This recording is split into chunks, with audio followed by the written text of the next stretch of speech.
kami pong lahat sa minority ay iniisa-isa na. Kaninang umaga, pagbukas ko ng aking social media, nakalagay doon, kakasuhan na raw ako. Sabi nila, pinatakas ko daw si Bato. Naniniwala ba kayong pinatakas ko si Bato?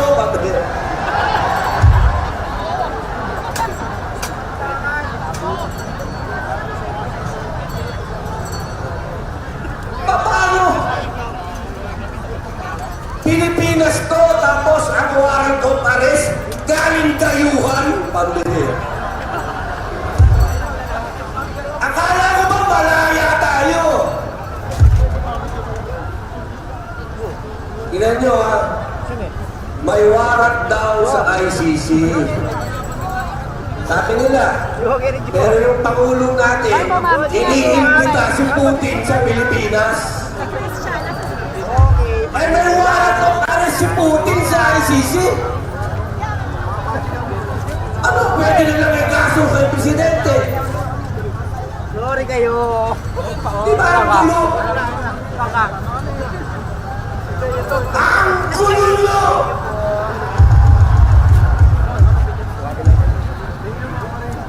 Ano ibig nyo sabihin?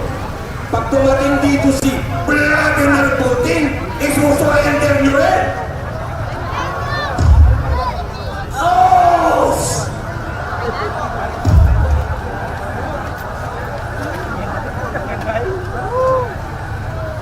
Pilipino lang ang kaya nyong isurrender!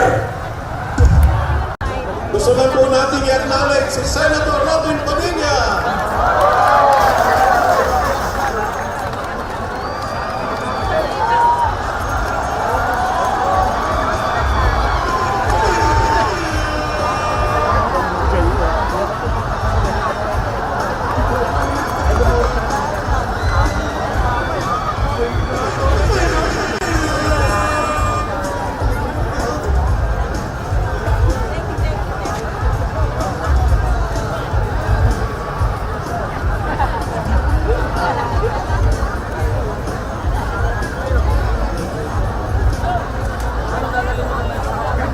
Sumayin po ang kapayapaan.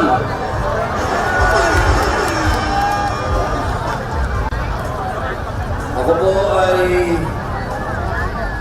umaapaw po ang kaligayahan ko sapagkat ako po ay nakarating dito.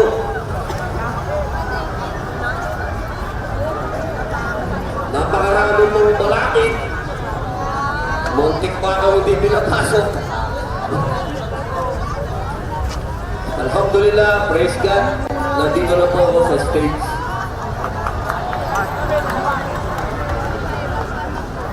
Gusto ko lamang po iparating sa inyo sa kapatiran ng Iglesia ni Cristo ang aking buong pusong pasasalamat sapagkat hanggang ngayon po hindi po ako magiging senador kung hindi nyo ako ginawang number 1.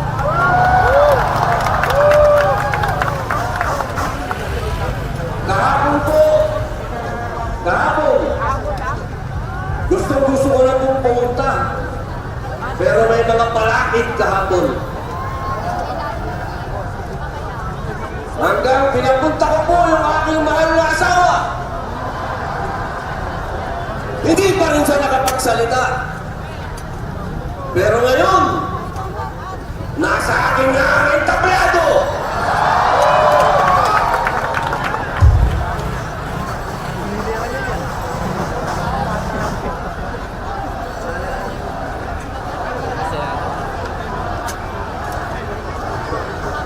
Salamat mga kapatid, akala ko baby ako eh!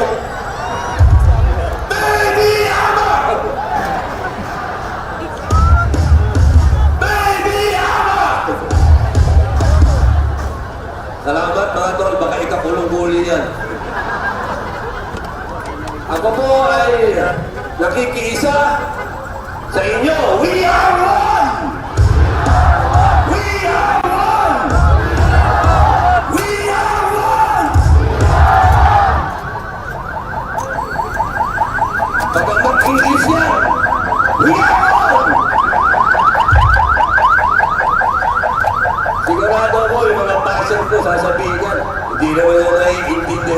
number one. Alam niyo po, wala pa po akong nakilalang isang disenteng tao na katulad ni Caro Dante Marcoleta. Yan ho ang isang senador na napaka-humble. Hindi kailanman ipinag-iyabang na siya ay abogado. Marami kaming kasama, abogado!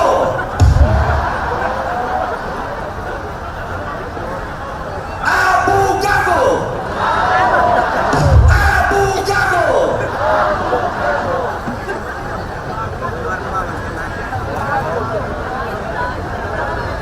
Alam niyo, si Caro Dante, Assalamualaikum sister.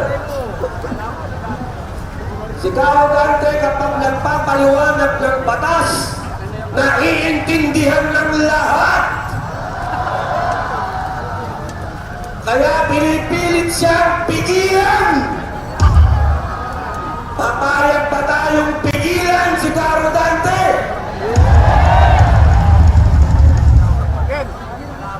Kami pong lahat sa minority ay iniisa-isa na. Kaninang umaga, pagbukas ko ng aking social media, nakalagay doon, kakasuhan na raw ako. Sabi nila, pinatakas ko daw si Bato. Naniniwala ba kayong pinatakas ko si Bato?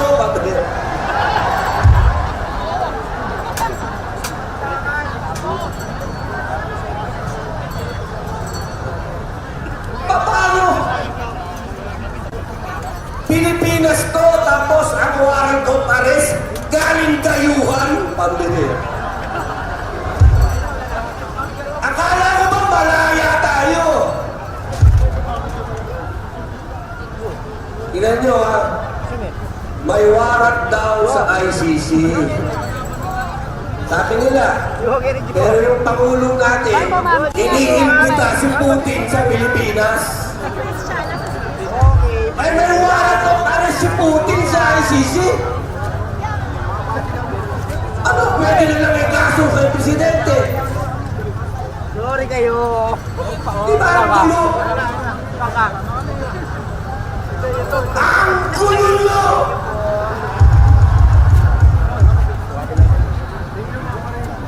Anong ibig nyo sabihin? Pag tumating dito si Vladimir Putin, isusurrender nyo rin? Oh!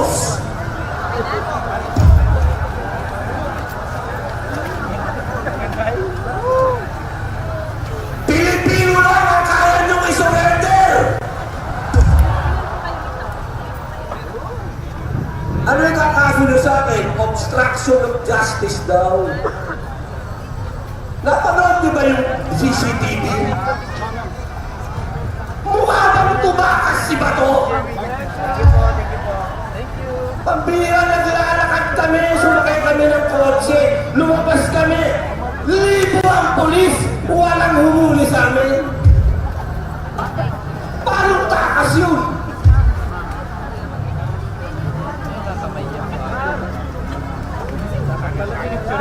Ang tawag doon, lohan!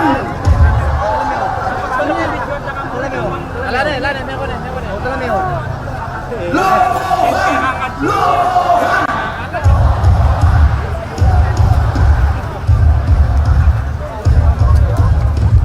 Alam niyo mga kapatid, nakakalungkot ang sitwasyon ng bayan natin. Kaya ang buong sambayanang Pilipino ay nagpapasalamat sa Iglesia ni Cristo sapagkat hindi kayo nakakalimot sa pagmamahal nyo sa bayan. Patuloy ang pangkigising ninyo. Marami sa ating kababayan, hindi ko alam sila'y gising. Sila naman ay hirap din. Hindi ko alam kung bakit hindi sila nagrereklamo. Nabigyan ba ng balita?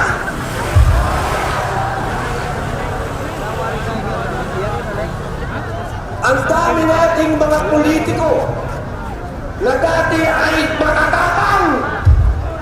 Matatapang sila. Pero nakalimutan nila to. Nasaan na to? Nasaan? Ah!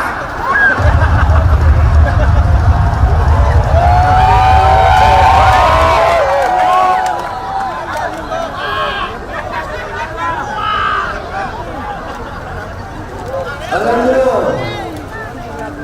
ang tatay ko, si Assemblyman Roy Padilla Sr., kasama doon sa EDSA 1. Kung buhay siya, sigurado ako, nagmumura-mura yun! Bawal magmura dito kasi baka matadyakan ako palabas. Pero sigurado ako, masamang ang loob ng tatay ko. Dahil ibinigay niya ang buhay niya sa bayan. Ang tatay ko po'y binaril. Ang tatay ko po'y nagsakripisyo ng buhay para sa bayan. Kung makikita niya ngayon ang nangyayari sa bayan natin, na nagtutulog-tulugan yung mga politiko na dapat ay tumitindig, baka lumuluha na nagtumulo tatay ko ngayon. Kaming mga anak niya na nawalan ng tatay dahil sa pagmamahal niya sa bayan niya. Ngayon gusto kong tanungin yung tatay ko, tama ba yung ginawa mo pa? Iniiwan mo kami nang dahil sa bayan at yung mga kasama mo na mga nakaupo ngayon. Iniiwan tayo sa ere.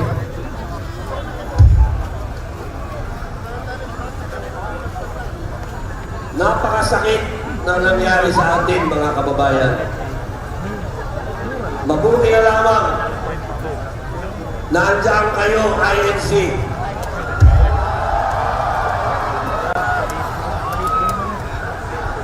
We are one! We are one! We are one! We are one! May isang punto na lang. Kasi alam ko, tapos na tayo eh. Buti nakahabol ako. Ito, pakiusap po. Hindi sa inyo, dahil alam ko, hindi nyo kami iiwan eh. Gagamitin ko na lang itong oras na to para makiusap sa mga kababayan natin. Hindi naman nadalan ng baleta, pero nagtutulog-tulugan. Iniisa-isa na po kami. Hindi po magtatagal, masushoot na naman ako.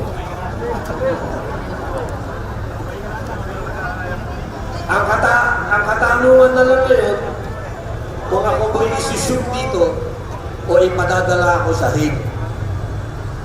Kasi yung kaso ko, obstruction of justice, na ang warrant of arrest galing sa ICC. Dayuhan. Wala naman akong obstruction of justice dito. Foreigner, pare! Ang kaso ko, foreign.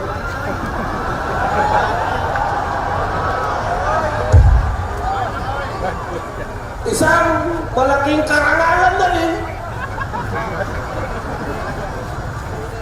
At least, di ba? Nandito tayo sa liwasang Bonifacio, gumanap akong Bonifacio, at ang labang ko, dayuhan!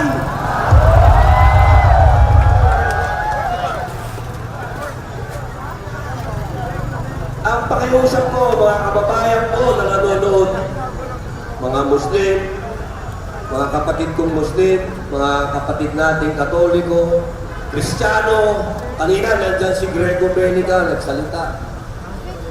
Ang pakiusap ko sa inyo, walang pupuntahan ang bayan natin kung ang mga katulad namin pinapahiwatig sa inyo kung anong katotohanan, eh hahayaan nyo kaming makulong. Saan pupunta ang bayan ito? Kung yung mga nakikipaglaban para sa katotohanan, eh hahayaan yung makulong.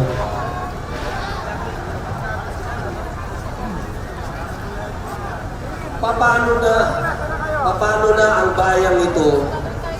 Paano na ang mga lugar na katulad nitong Liwasang Bonifacio? Kung yung kalayaan, kaya hayaan nating tapak-tapakan at ibasura na lang para lang sa kanilang mga pansariling interes. Hindi niyo po pwedeng sabihin na hindi, okay lang ako, bahala na ako sa buhay ko. Hindi niyo po pwedeng ganun. Dahil ako, ang sarap na ng buhay ko, ang ganda ng asawa ko, bata yung asawa ko.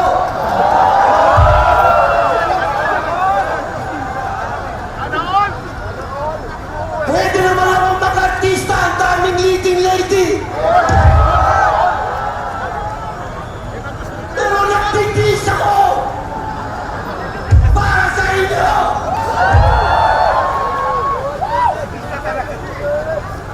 Kaya sana mga kababayan ko, huwag tayong maging makasarili. Tingnan natin kung ano ang ginagawa ng Iglesia ni Cristo. Isa tabi niyo yung religion kasi. We are one!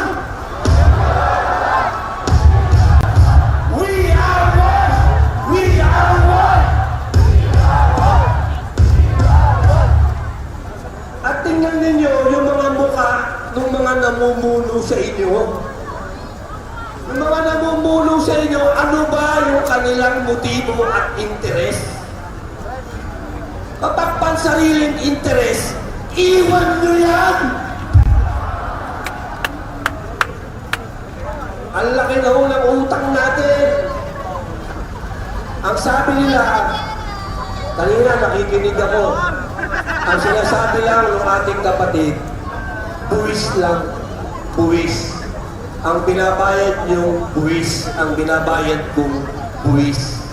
Totoo yun, napupunta sa wala. Pero mas nakakainsulto dahil yung inuutang natin na dapat ang punta sa pag-unlad natin na uuwi rin sa ang bawat Pilipino. Tandaan ninyo, may utang. Pati magiging apo ninyo. May utang. Papayag ba kayo na ganyan na lang ang buhay ninyo? Yung mga nagsasabing sila daw ay makabayan. Huwag kayong magmumura, bawal yan. Makabayan daw sila. Pero bakit meron silang tinatawag na exit plan? Yan ang tanungin ninyo sa bawat isa, mga mahal kong kababayang Pilipino. Ikaw, may exit plan ka ba? Bakit yung mga namumuno sa atin may exit plan? Ibig sabihin, wala silang plano para sa atin. Yan ang ilagay ninyo sa isip ninyo. Hindi yung nakarinig lang kayo ng magaling mag-English dyan, bilib na kayo. Tapos na ang panahon ng spoken in dollar. Tapos na. Panahon na ngayon para magkaintindihan tayo, mga kapatid. Mga kababayan ko, bilang panghuling salita, dapat kakanta yung hilera dito eh. Pwede ko ba pakantahin yung aking pamangkin? Mga kapatid, si Chris Padilla ng Hilera.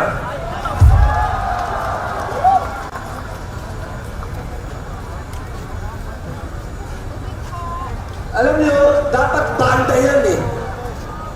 Kaya ako inis na inis. Kasi yung isang miyembro nila, hindi daw natin kapartido. Eh, similin niyo yan.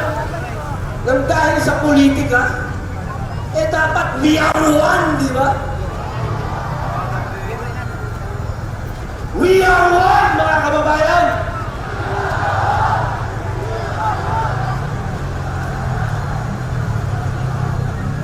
Sensya na kayo, huli akong dumating eh.